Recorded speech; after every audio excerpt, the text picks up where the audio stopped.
I wish I had no heart. Is Ashes Sue. Capítulo 18, Little Woman. Si la gente del pueblo puso en duda las intenciones de Ada al enterarse de que cruzaría el océano para acompañar el cadáver de la vieja Pancha, a quien no veía desde hacía más de 20 años, difícil resultaba para Nieves Martínez considerarla una idea de fiar. Esa mañana, como la proa de un navío loco, chocó el amanecer rosado con su luz ambigua sobre los párpados al insinuarse los primeros latidos de aquella jornada del mes de septiembre. Se aferró somnolienta al último roce de las mantas suaves todavía temprano. Una hora más de sueño. Dios, qué cansancio, un ratito más, hasta que un sobresalto cruzó su conciencia. ¡Ada! ¡Aleluya, aleluya! Al aeropuerto, el timbre que sonaría puntual dentro de una hora. Lola, su enorme jeep y los preparativos. Lima, limón. Cuando llegues, Ada, iremos al campo, campo, santo llanto. Ejecutando con sigilo los cuidadosos movimientos por la casa para no despertar a sus habitantes, movimientos practicados desde anteriores reencarnaciones, dejó la ducha corriendo mientras entraba a la minúscula cocina, oscura aún, a calentar el agua y a cortar un par de rebanadas de pan del día anterior, un desayuno más, uno de los miles y miles que ha preparado a través de los años. Pero hoy alcanzó solo una tazón del estante y colocó 2 tostadas al fuego, no más. Hoy no será cargo de la familia, hoy ella parte de viaje, hoy llegada al país, hoy Lola y ella la recogerán en Pudahuel y enfilarán las 3 juntas hacia el norte-sur. Dejarán Santiago atrás y cuando la ciudad se extinga y divisen los primeros paisajes del campo puro, Lola considerará que ya es tiempo de prender el CD y a la altura de Paine pedirá un café y un huevo duro en San Fernando, como si aún el viaje fuese largo como lo era en la infancia. Nieves llevó su ropa hacia el cuarto de baño para vestirse bajo la luz. Había dejado el bulto preparado la noche anterior pensando en no prender la lámpara del dormitorio a la mañana siguiente. Los amaneceres de septiembre eran oscuros. Raúl tiene derecho a dormir como Dios manda, su madrugar no debe afectarle. Eligió el suéter rojo y a las rubias les queda bien el rojo. Y Ada se viste siempre de negro como todas las francesas. El rojo le evitará a Nieves la opacidad y quizás le ayude a perder un poco su timidez. Aquel nudo, ¿en el estómago o en la garganta? ¿Dónde el nudo? Que la inhibe de expresarse abiertamente y quizás le ataje el sentimiento de que toda vida ajena es más valiosa y esforzada que la propia, que todas han luchado por hacer algo importante en su existencia menos ella, y entonces tal vez la envidia no hará su visita inexorable y despiadada. Pero como ella no ha sido envidiosa, ¿no repetiría siempre la tía Casilda que era la más encantadora, la hogareña y adorable Nieves? ¿Cuándo empezó a descomponerse? ¿Cuándo quedaron cortos los estímulos? Enorme esfuerzo deberá derrochar, que sus primas no se pregunten qué le pasó o en qué momento se transformó.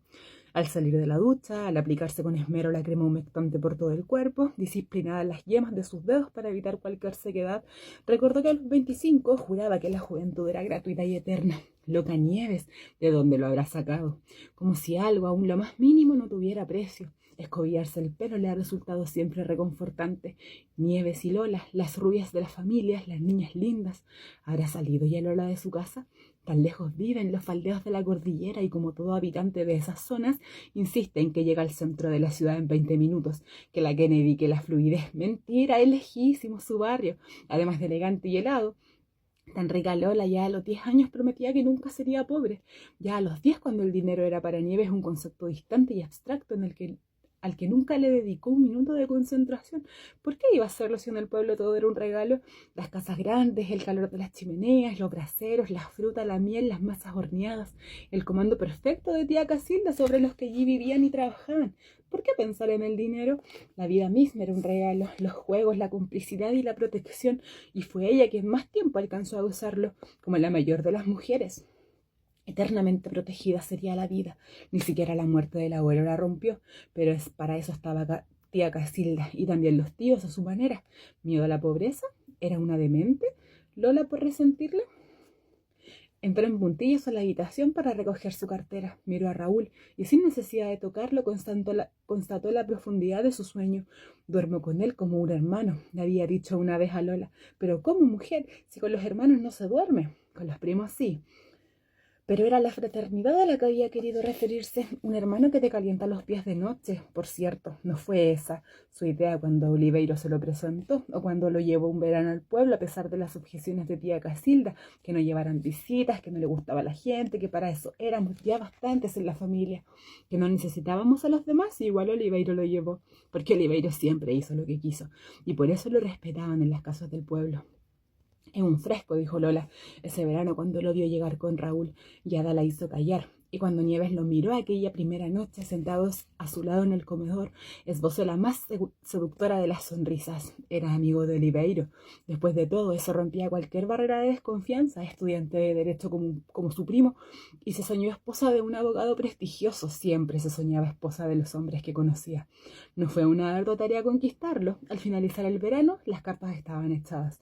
Que no hubiese terminado siendo ni abogado ni prestigioso escapaba a las posibilidades de previsión de Nieves entonces, aunque tía Casilda le hubiera advertido: no te cases con el primero que te haga la corte, ándate con calma. Pero a ella no le interesaba la calma. ¿Para qué? Si su verdadera vocación era el matrimonio. ¿Con qué afán hacérsela difícil? Era tan hermoso el amigo de Oliveiro, tan graciosos esos crespos castaños que les cubrían la frente y esos ojos tan verdes como los de ella. Imagínate, le decía Lola, imagínate los verdes que serán los ojos de tus hijos. Verde que te quiero verde, muchos hijos de ojos verdes. Claro, no fue el verano más pacífico, no como ella hubiese querido. La historia de Ada cruzó la consabida alegría estival. Su escapada al campamento de los gitanos, Oliveiro llevándola de vuelta a casa, no se hace elíptica, Nieves, lo de los gitanos fue lo de menos. Igual, Raúl sobrevivió a aquel bochornoso episodio y la tía Casilda tomó medidas y no resultó necesario volver a la ciudad. Raúl había empezado por admirar sus hermosas manos, manos de leche como la reina aquella. ¿Fue María Antonieta la que se bañaba en leche de burro para conservar la blancura de su cuerpo? Sus manos albas como las de la reina. ¿Cuándo dejó de usar guantes plásticos para lavar la loza? Como una arsenalera a sus entradas a la cocina, toda cubierta como las amas de casa de los 50 en las series de televisión norteamericanas, gloriosas en su domesticidad, con las faldas anchas sobre tiesas en aguas y los suéteres muy ajustados, presumiendo pechos que aún eran ampulosos según la moda y cubiertas por un pequeño y coqueto delantal, esperando al marido con la mesa puesta y el guiso en el horno. Ella era un bebé en los años 50. Sin embargo, sus fantasías habían quedado fijas en ese periodo. El más preciado, el que ensalzó más que ningún otro las jóvenes esposas en sus casas suburbanas. Y aunque el suyo era un pequeño departamento en Providencia, sin flores que cortar ni jardín que cuidar, y corrían los tumultuosos 70, se imaginaba a sí misma como las esposas de la tele. Y el primer día que Raúl volvió a casa a comer después de una jornada de trabajo, ella quiso esperarlo con un estofado que cocinó al pie de la letra según la cocina popular, libro regalado por la pequeña Luz.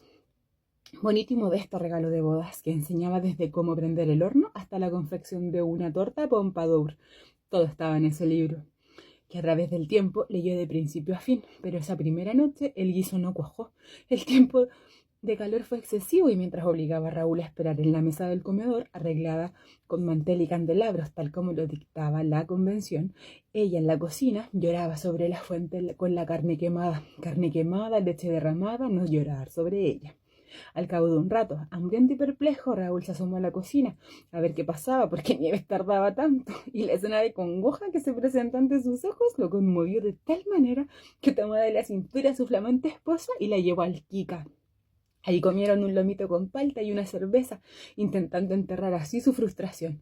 A la larga, Raúl se convirtió en un conocido cocinero que ella, hasta el día de hoy, se reúne de vez en cuando con Oliveiro a comer exquisiteces. Nieves está convencida de que a medida de que los hombres van cumpliendo años, cambian el instinto sexual que decae por el amor a la gastronomía. ¿Qué hombre de las 50 años se esmera en la cocina como lo hacía antes en la cama? Y de noche agradecen al cielo que el hambre tenga esa puntualidad para regenerarse. La certeza de su aparición los consuela cada vez que, Aito, se consume una promesa de vida en la mano. Más adelante, cuando los mellizos habían nacido, Nieves recordaría esa cena de recién casados y le embargaría la añoranza, ya sin dinero para el Kika, cada centavo con un destino preestablecido, y aunque hubiese dispuesto de él, ¿qué habría hecho con sus hijos mientras iban al restaurante? ¿En manos de quién dejarlos y qué darles de comer?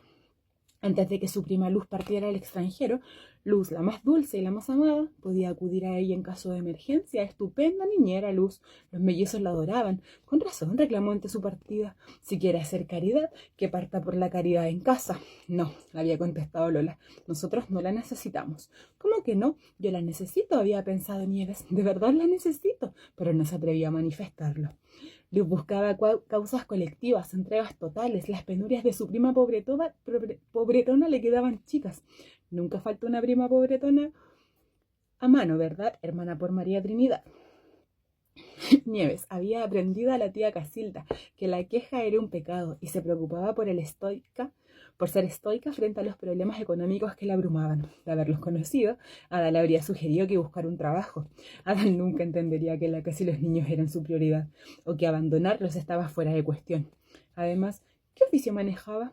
¿Cuál talento podría representar en el mercado para tentar a alguien a pagar por él? Cuando vino la quiebra del aserradero y la casa del pueblo se derrumbó, todo se encontraba de la noche a la mañana en la inopia. Lola y Luz debieron combinar sus vidas estudiantiles con vidas laborales paralelas. Si esto hubiera ocurrido hoy, solía decir Lola, yo no podría haber estudiado. La universidad era gratuita entonces y gracias a eso soy una profesional. Con cartera y chaqueta en mano, Nieves se dirigió a la sala de espera. A la sala a esperar la llegada de Lola. El sonido del timbre, un pequeño estremecimiento le recorrió el cuerpo. Es que hacía tanto frío. Las mañanas santiaguinas son heladas hasta muy avanzado el calendario.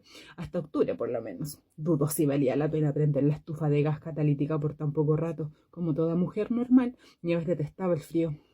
Y su aspiración máxima era, antes de su muerte, vivir en un lugar con calefacción central. ¿De dónde sacaron los santiaguinos que sus inviernos eran suaves? ¿Por qué al construir no tomaron en cuenta ese factor? Ada dice que en Europa no es tema, la calefacción la tienen todos, aquí son los edificios nuevos y la gente rica. Miró a su alrededor y súbitamente sintió que la casa le hablaba.